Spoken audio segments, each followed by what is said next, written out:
going to have nightmares about this for weeks.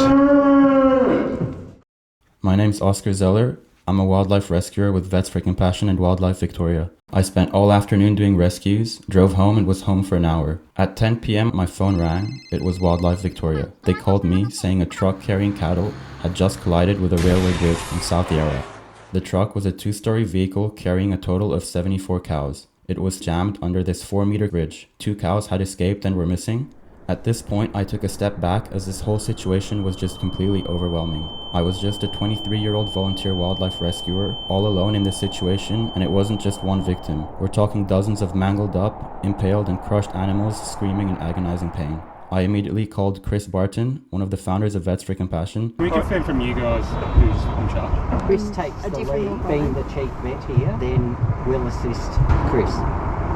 The roughly 35 animals on the bottom level of the truck appeared mostly intact, so our main priority was to sedate the cattle on the top row as they were very damaged, and at any moment they could jump down from the top and run rampant into the streets. By the time most of the cattle were sedated, we tried to humanely euthanize them. Would you just go away please with those cameras? The animal's suffering while you're standing here, we're letting it suffer. Go away please. I'm not going to do it while you're doing there with cameras. Oh, fucking please don't wake up. I'd hazard a guess it's... Oh, shit. Uh-oh. How did you get up there? Near-death experience. Yeah. What about, you might get up from the other side? I'm getting ready to bail if he goes.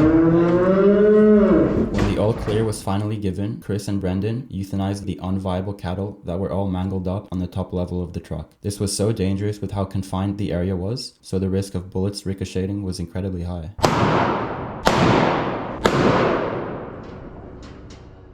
The other truck then came in, and the cattle owners and truck drivers started moving the cattle into the truck. One of the cows from the bottom was most likely crushed by all the other moving animals. The owners are repeatedly prodding it, giving it electrical shocks, screaming at it to move and kicking it. We could not simply watch and so jumped in and put it out of its misery. It was past 4 a.m. when we packed up, many of us having virtually no sleep before having to get up and go to work the next morning. Out of the 74 cattle in the truck, we ended up having to put 33 to sleep, and the remaining 41 were safely removed from the scene.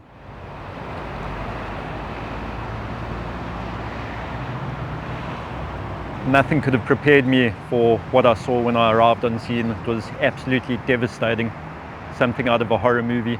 And it felt like it was left to us as volunteers who had all the skills and equipment necessary, things like dart guns, etc., to try and contain the situation. We did what best we could to alleviate the animal's suffering. I don't know, I'm still probably in a bit of shock, to be honest. It was very, very heart-wrenching, and I just feel so sorry for those animals. They really shouldn't have had to endure that. The flashbacks are pretty real, and I think the scene behind us is quite amazing. You would not be able to tell. it haunts you forever. So it was a very long night to clean up the scene, make sure all the animals were safe, secured. It wasn't until towards the end when I walked up to the truck and I put my hand up to the truck and a cow came over and he put his nose on my hand, on the palm of my hand, and I was just like, that's when the reality hit, that what we were facing was just heartbreaking. And the amount of people that are still saying they were all going to be killed anyway, that's not, that you can't justify seeing an animal impaled through its throat by the metal from the truck. In that moment, they needed help, and they deserve all the compassion in the world. The most impressive thing was watching the VFC team. Everybody had the animals' interests at heart, and everyone started making decisions working towards that.